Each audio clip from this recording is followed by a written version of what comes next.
ভাবুন তো, আপনার বাবা সবসময় বলে বাইরে যেও না, বিপদ আছে, আর আপনি মনে মনে ভাবছেন একটু ঘুরে আসলে কি এমন হবে।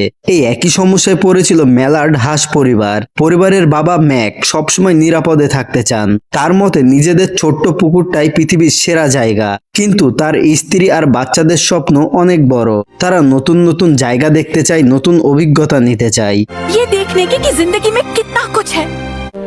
नहीं पैम, मुझे नहीं लगता।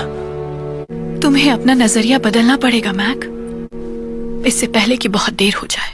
এবং বাবা ম্যাক তার বাচ্চাদের এই স্বপ্ন পূরণে বুকে সাহস নিয়ে একসময় বেরিয়ে পড়ে পৃথিবী দেখতে। सब साथ में यानी सब लोग हाँ, आप भी चलेंगे। हम सब माइग्रेशन के लिए जमेगा जा रहे हैं। कौन सी भाषा में समझाऊं? Thanks dad. পরিবারের সবাই মিলে রওনা দেয় দীর্ঘ এক যাত্রায়। কিন্তু ভ্রমণ শুরু হতেই দেখা যায় পৃথিবী তাদের কল্পনার মতো এত সহজ নয়।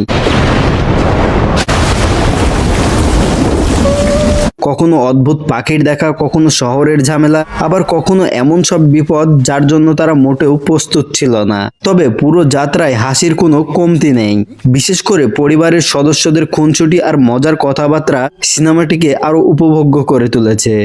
Uncle Jain, uncle dad, uncle Jain आप कहाँ हैं? किसी ने अंकल जैन को खा लिया हो तो मैं आ रही हूँ। मैंने सिखाया, मैंने सिखाया। अपने गंदे दूध को मेरी सैंडविच से दूर रखो। मेरे যারা পরিবার নিয়ে বসে একটি সুন্দর ও মজার সিনেমা দেখতে চান, তাদের जন্য निस्संदेहे এই সিনেমাটা বেস্ট হবে বলে আমি মনে করি। टेक ऑफ करते हुए surrender. Take off mode, take off mode. तुम टूथपिक को घर नहीं ला सकती। पर टूथपिक को घर आना है।